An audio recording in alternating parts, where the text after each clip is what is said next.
Greetings everyone, welcome back to the jungle, welcome to my hut of truth. I thought I'd do a video today about hermiting and the importance of going into a hermit mode, especially when you're in a transition period of your life where you're shifting from either one career to a new career, maybe relationships, going from one relationship before you have another relationship, or maybe just a complete identity shift, you know, in terms of your professional life, what you're all about. Taking time out to go into a hermit mode to give yourself peace, space and solitude is so important, because you are allowing new information to come in. Whenever we make space through either the ending of something, the ending of a relationship, the ending of a career, the ending of an identity, we create space. And it's in that space the magic happens, and it's in that space that we allow something new, fresh and new and exciting to come in. So there's always that feeling of loss when something's ended in terms of a relationship or a period in your life. But if we can start to see that what's happened is you've made space for something new, something better to come into your life, then I think it helps you to really navigate that period of time. I also like to see it as the void. And for me, myself, I've definitely been going through a hermit phase this year for myself. So I went through last year a big identity death, letting go of the vegan personal trainer identity. I let go of a relationship. I let go of veganism. And I knew I was shifting away from the fitness industry into a new form and style of coaching. And so I knew that in order to allow the new to come through, I would have to go through a period of time of not knowing, a period of time of closing what once was and no longer has to be, so that I could allow the new to come in. I was in Ibiza at the time, and at the start of the year I really started to find that all of the events, the beautiful community that there were there, I started to find everything a distraction from my purpose, from my path. And it was really difficult to listen and hear myself, and find the truth and allow my innate truth to sort of surface with so much distraction going on around me. And I knew that I was entering into a year where I would want to be more in this hermit state, so that I could give birth to this new version of myself. Then went back to the UK, and I was in the UK for sort of 2 months, had a really quiet time there, lived most of the time with my parents. It was beautiful, it was in the English countryside, just what I needed: peace, solitude, nowhere to be, nothing to do. And now I'm in the same place in the Colombian jungle, and giving myself, you know, peace and space and solitude to allow the new version to come through. You know, and it's I knew this year for me was going to be a bridge year, bridging between the old to the new. It came through in different readings I had. I just knew intuitively that I would need to commit myself to a decent amount of time of sitting in that uncomfortable void. Now I'm lucky that at the same time what's come through is my new book, my new program, Inner Earth, they're both super exciting projects for me that I'm really passionate about. But there's still a sense of not quite knowing where they fit and connect, and in terms of my future. And so I'm just allowing myself to have more space, to allow more of that truth to come through, so that I can show up in a much more direct way, and that the message of my book and the message of my program Inner Earth will come through and capture the imagination of other people as well. So that's where I've been, and my I've been doing a lot of work with my human design. Shout out to my friend Julia, who's been helping to read my chart, which has been really beautiful. It's really to help me give me a good understanding of who I am and how I operate best.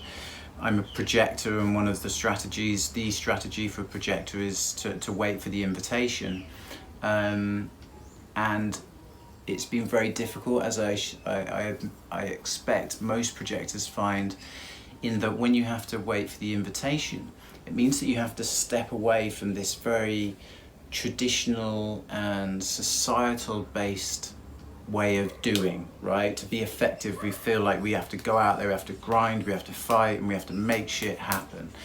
Whereas with the projector, it's very different. The way of working in your life is to step back, to keep putting yourself out there, but to allow things to come to you, allow invitations to come to you. And I've recognized that I've been doing this instinctively throughout my whole life, and at times I've judged myself and thought, wow, I live a very kind of passive almost way of life. Things just seem to drop into my lap, and then I make decisions based on them. And yeah, and so really understanding my human design, that I'm a projector, has really helped me to remove any judgment around that, and actually has helped me to kind of lean further into it. And so whilst I've been out here in Colombia, I've been stepping back from doing and forcing, and just focusing what is good for me in the day, what's right for me in the day to take action on, and to show up and do these videos from a place of passion and purpose, and not really expect anything from it.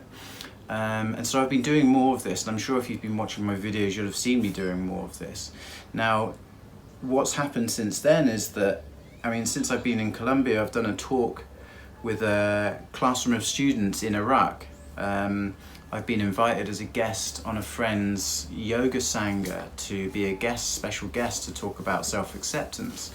I've just done another podcast this week with Renee, a beautiful podcast. She invited me on to talk about my book. So me, by stepping more into my patience, or being patient, and my strategy of kind of waiting for the invitation, it's really I've created more space to allow more stuff to come in. So the Hermit has been a really prominent archetype, if you like, in my year this year.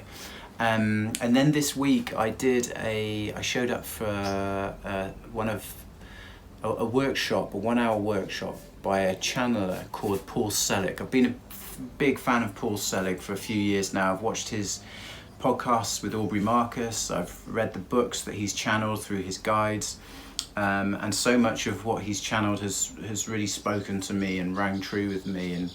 And I took part in one of his workshops a couple of years ago, and I just felt called to this week to also sign up and join in one of his workshops, which is on Wednesday night.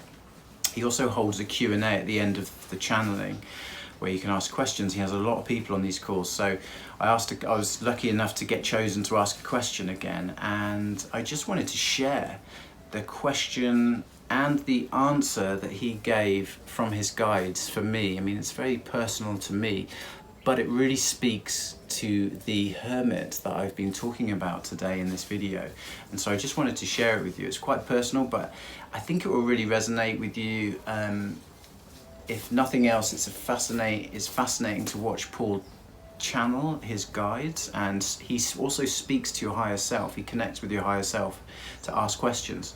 So that's hopefully that might spark some interest in you looking at his content and kind of finding some truth in the teachings and wisdom that he brings through. So have a look at this video. It's 2 minutes long, and I'll join you afterwards in a second. Peace and plants and the Hermit. Adam, hello. Hey Paul, can you hear me okay? I can hear you fine. Great, thank you. Yeah, it's great to be here tonight, and I really appreciate you and the wisdom that you're sharing.